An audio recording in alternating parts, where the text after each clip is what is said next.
बाद बीजेपी पर हमलावर हुए सीएम।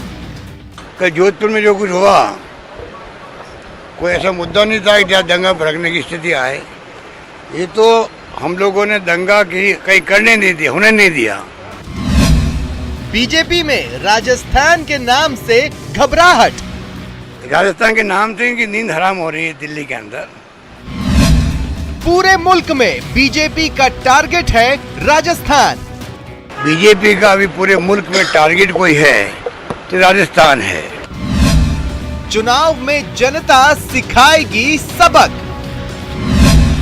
गहलोत के वार पर बीजेपी का पलटवार। वो आरोप बीजेपी पर लगाते हैं, लेकिन मुझे ताज्जुब हुआ कि जोधपुर के और इस पूरे घटनाक्रम का आरोप बीजेपी पर क्यों नहीं लगाया, क्योंकि वो खुद दोषी थे। उनकी पार्टी और उनकी सरकार दोषी है। अशांति बहाना, चुनाव निशाना। क्या नए भारत की सियासत नफरत को पार कर शांति बहाल कर पाती है? सियासी दलों की जो राह होती है, क्या वो शांति स्थापित करने का सही और सटीक तरीका होता है? नमस्कार, आप देख रहे हैं प्राइम डिबेट। आपके साथ मैं हूं स्वप्निल। अब जोधपुर जल रहा है और सियासत आग बुझा नहीं रही है या आग बुझा नहीं पा रही है। पर्यटन नगरी को अगर आज आप देखेंगे तो वो पुलिस नगरी बन चुकी है। आखिर क्या ये सब कुछ इसलिए किया गया या ये सब कुछ इसलिए हुआ ताकि सूर्य नगरी में कोई अपना सूरज उगा सके?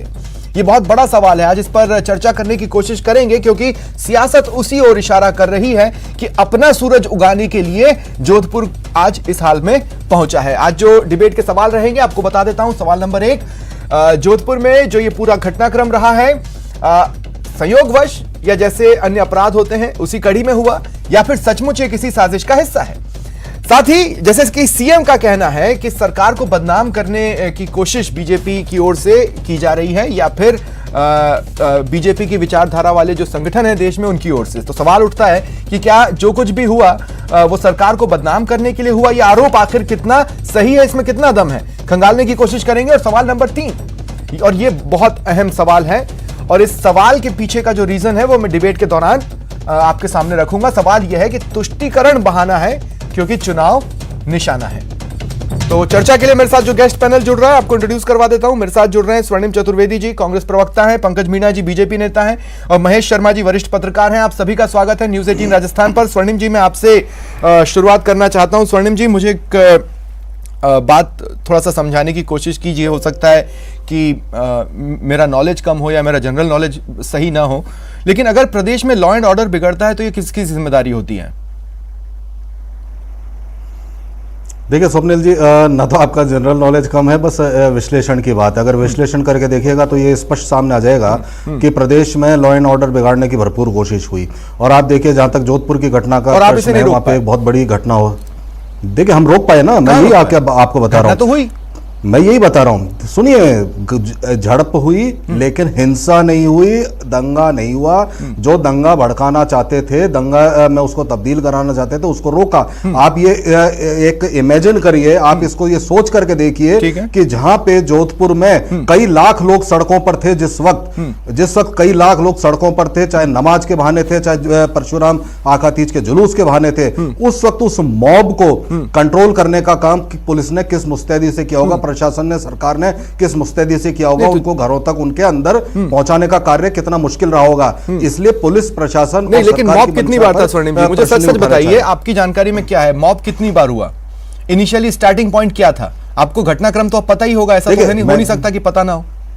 देखिए, ये अब ये घटनाक्रम सबको पता है। आप सबके चैनल्स पे जो है, वहां पे जब ये घटना की शुरुआत हुई रात से, उस रात की घटना के वीडियो सबके पास है। और उसमें आपको एक भारतीय जनता पार्टी के प्रतिष्ठित नेता का चेहरा भी नजर आ रहा होगा, जो वहां पे जनप्रतिनिधि भी हैं। सबने वहां देखा है। और जब आप देखेंगे राजस्थान में इस तरह की घटनाएं हुई, जब दंगा भड़काने की कोशिश हुई, तो उसमें भारतीय जनता पार्टी के चेहरे नजर आते हैं। इससे पहले मैं एक छोटा सा ऑब्जर्वेशन यहां पर बताना चाहता हूं। देखिए, बहुत छोटा सा ऑब्जर्वेशन है। बात यह है कि जिस महान पुरुष की मूर्ति वहां पर लगी हुई है, उन्होंने तिरंगे के लिए संघर्ष किया, और आज वहां पर किसी एक रंग के पीछे जो कुछ चल रहा है या जो कुछ हुआ वो अपने आप में संदेहास्पद है।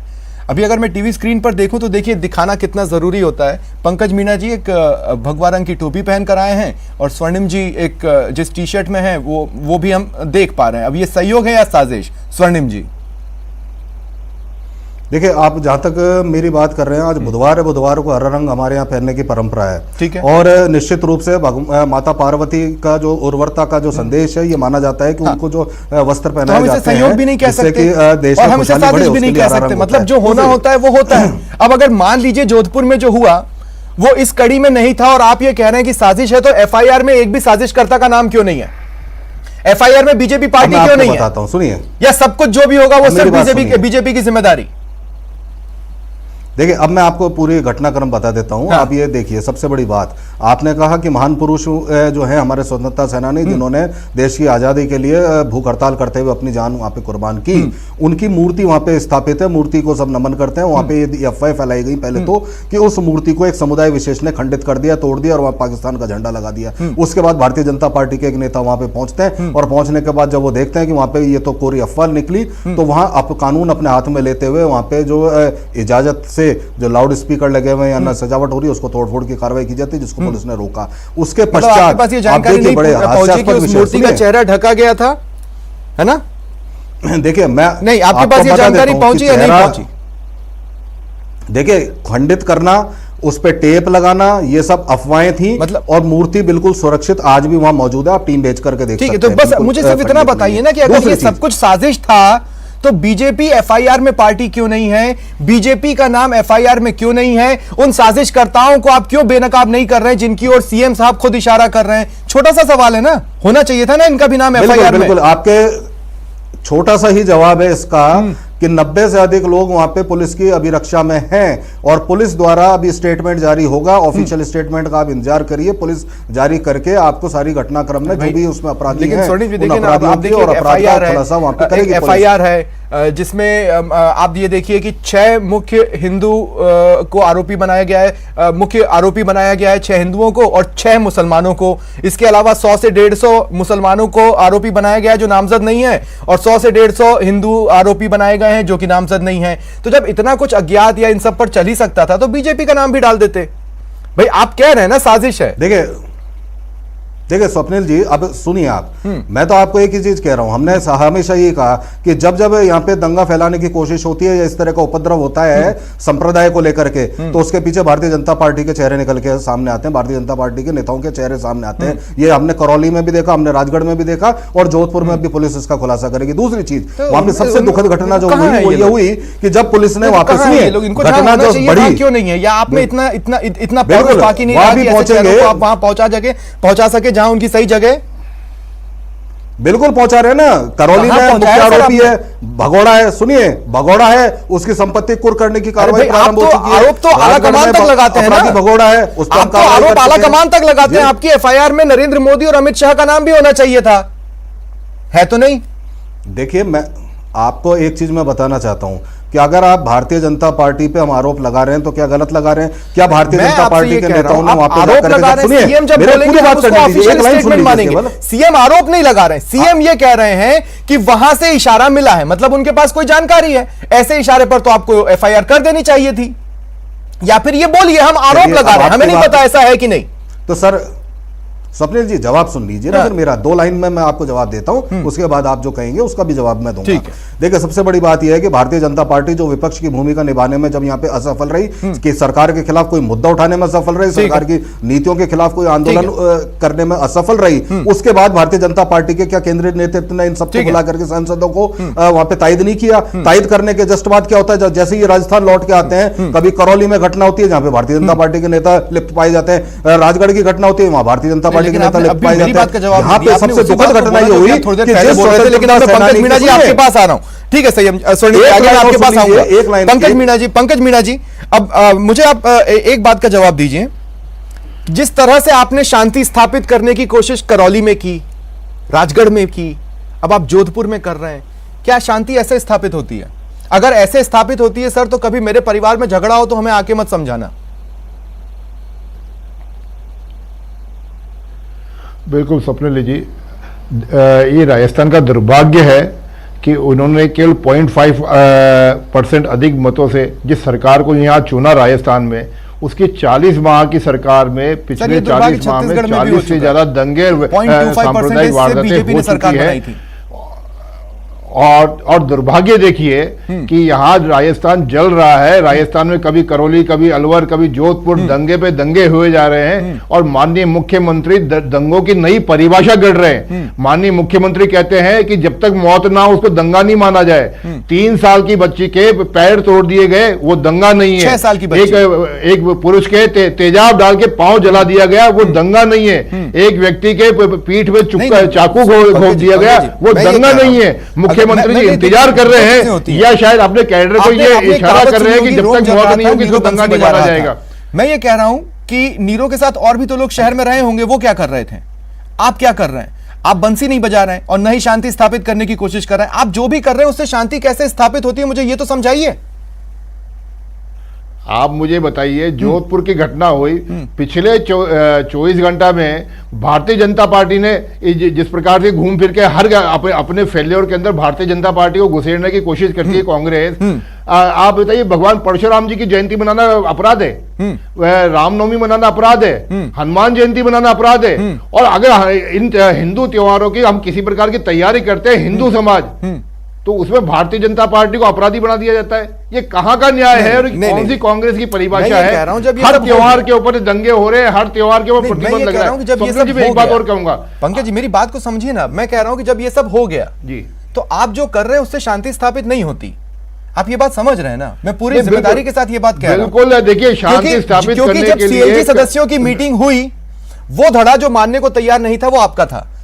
अगर वहां पर आप मनवा ले जाते तो मैं ये कहता शांति स्थापित करने के लिए बीजेपी ने कुछ किया।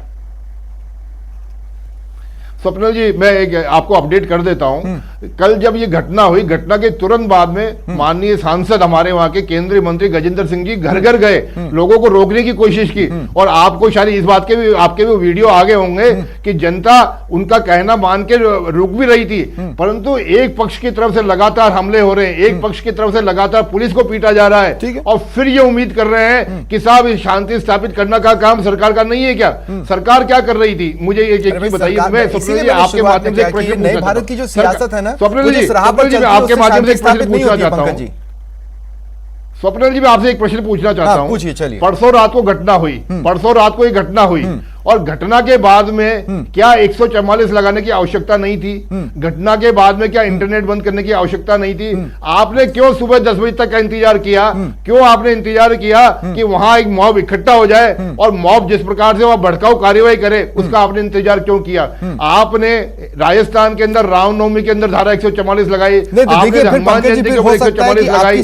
तो आपको जब रमजान के इनिशियली जिनको वहां पर जमा होना था वो नमाजी होते हैं रात भर। स्वप्निल जी, जब नमाज से पहले रात को घटना हो चुकी थी, तो आपने उसको रोकने के क्या प्रयास किए? मुख्य बात यह है, क्या आपके पास इंटेलिजेंस इनपुट नहीं थे? अब निश्चित रूप से सरकार के पास इंटेलिजेंस इनपुट थे, उसके बावजूद आपने उसको रोकने की कोशिश की। लेकिन मैं आगे आपके पास आऊंगा, बस मेरे एक गेस्ट और बचे, उनको भी डिबेट में मुझे शामिल कर लेने दीजिए। महेश शर्मा जी, एक बात और करना नहीं पंकज जी, 2 मिनट रुकिए ना प्लीज, मैं आगे भी तो आपके पास आऊंगा ही ना। महेश शर्मा जी, मैं आपके पास आ रहा हूं। देखिए, मुझे सबसे ज्यादा जिस चीज में चौंकाया है ना महेश जी, वो चौंकाया है एफआईआर ने। एफआईआर ने कैसे, क्योंकि मुझे देखिए ऐसा लगता है कि जैसे मान लीजिए कि अगर एक तरफा घटना थी तो 2 तरफा कार्रवाई दिखाई दे रही है। जैसा कि मैंने शुरुआत में भी कहा, अगर तुष्टीकरण का बहाना नहीं है तो इतनी बैलेंस्ड एफआईआर कहां होती है? 6 मुख्य आरोपी हिंदू, 6 मुख्य आरोपी मुस्लिम, नामजद 100 से 150 दोनों पक्षों से, 100 से 150। ऐसा भी नहीं कि एक 121, एक 131, नहीं, इतनी बैलेंस्ड आंकड़ों के साथ एफआईआर कम ही देखने को मिलती है। महेश जी, देखिए, ये जो चीज है, ये दुर्भाग्य है कि लोकतंत्र में ऐसी घटनाएं होना ठीक नहीं, और इससे भाईचारा और का खत्म होता है। आपको ये की बात ये है कि हम लोकतंत्र की बात, लोक इसमें राजा होता है और सहायक होता है। स्थिति ये हो रही है कि जो वो ऐसी हो रही है जिसमें जो है असुरक्षित हो रहा है। आप चाहे वो मैं हिंदू हो चाहे मुसलमान हो चाहे कोई भी हो, लेकिन जो मतलब शिकार कौन हो रहा है। अब आता है सवाल कि जब आप धारा 144 लगाई थी और रात को ही आंसू गैस की गोले छोड़े गए थे, सबको नियंत्रित करने की कोशिश की गई, तो दूसरे दिन ऐसे लोगों को मतलब क्या कहते हैं पूरी तरह से प्रतिबंध क्यों नहीं लगाया गया। ये ठीक है कि त्योहार होता है, लेकिन ये मान के चलिए कि उसमें जो जब भीड़ इकट्ठी होती है तो भीड़ का मनोविज्ञान दूसरा हो जाता है। और सबसे बड़ी बात यह कि ये घटना 3 मई को हुई है। आपको ये मालूम होना चाहिए, और जिस क्षेत्र में हुई है वो मुख्यमंत्री अशोक गहलोत का क्षेत्र है और 3 मई को उनको जन्म दिवस भी है। ऐसे सूरत में इस तरह की जो कोई साजिश रची गई है कि जिस तरह से दंगा भड़के, तो उसमें और उसमें सहायता किसने, कुछ उपद्रवियों ने किया है। ये माहौल को बिगाड़ने की कोशिश की है। तो एक टारगेट तरीके, एक मतलब लक्ष्य बना करके एक व्यक्ति को बदनाम करना या उसकी सरकार को बदनाम करने का भी एक टारगेट हो सकता है। अपनी जमीन को नए तरीके से तलाशने की कोशिश की जा रही है। अब आप ये देखिएगा कि जिस रूप में जो FIR वगैरह जो भी है, तो पुलिस ये करती है, फिर दोनों पक्षों को संभालने की कोशिश करती है, भाई आप भी दोषी थे, क्योंकि इसमें प्रोवोक भी करते हैं। जरूरी नहीं कि आप उस पर पत्थर नहीं मारे, लेकिन किसी को प्रोवोक करके भी कर सकते हो, तो वो भी अपने आप में एक अपराध होता है। तो ये इस चीज के लिए जो जिस तरह से दोनों पक्षों के बारे में जिस तरह से की गई कार्रवाई, तो ये होनी चाहिए और करनी चाहिए। सबसे पहली बात यह है कि दोनों समाज के लोगों को भी जिम्मेदारी बनती है कि वो मिलकर के और इन दोनों उत्सवों की अगर ये करते हैं कि भाई हम, लेकिन इनिशियली महेश जी दोनों पक्षों की ओर से जब घटना की एकदम शुरुआत में हम जाते हैं तो एक बार की सहमति बन गई थी, उसके बाद किसी ने सौहार्द बिगाड़ा और फिर एक के बाद एक घटना होती चली गई। अब मेरा सवाल यह है कि अगर आपको भी ये लगता है कि मान लीजिए ये साजिश का हिस्सा है, तो सियासत को किसने रोका है साजिशकर्ताओं का नाम सामने लाने से? आप बयान जो दे रहे हैं वो अगर आपके पास उससे जुड़े कुछ तथ्य हैं तो उसके आधार पर कार्रवाई करने की तमाम पावर संविधान आपको देता है।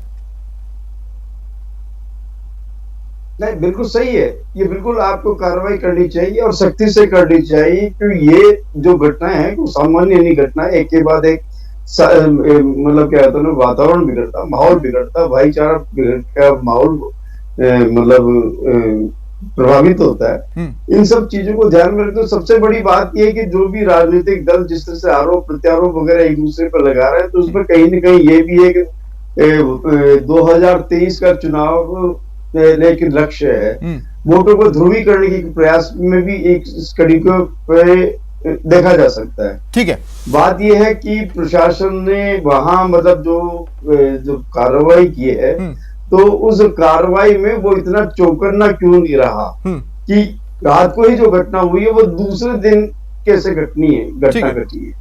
तो इस चीज को लेकर के कहीं न कहीं संतुलन बैठाया जाना जरूरी था। ये घटना भी टल सकती थी, लेकिन जिस तरह से घटनाएं हुई है, चाकू नहीं, लेकिन वही है कि अगर प्रदेश सरकार के स्तर पर सोचें तो करौली राजगढ़ होने के बाद अगर जोधपुर में भी कुछ होता है, आप ये कहते हैं कि हमने उसे आगे बढ़ने से रोक दिया, उसे स्टार्ट ही क्यों होने दिया? उसमें खुद प्रशासन ने क्या सीखा? क्या उनके पास कोई कदम नहीं थे? क्यों आखिर ऐसी नेग्लिजेंसी वहां पर ग्राउंड पर देखने को मिली? इन सवालों का सामना कांग्रेस को करना भी चाहिए। स्वर्णिम जी, अब मैं आपके पास आ रहा हूं। स्वर्णिम जी, बड़ा मजा आता है जब आप लोग ये कहते हैं ना कि जनता सबक सिखाएगी, जनता सबक सिखाएगी।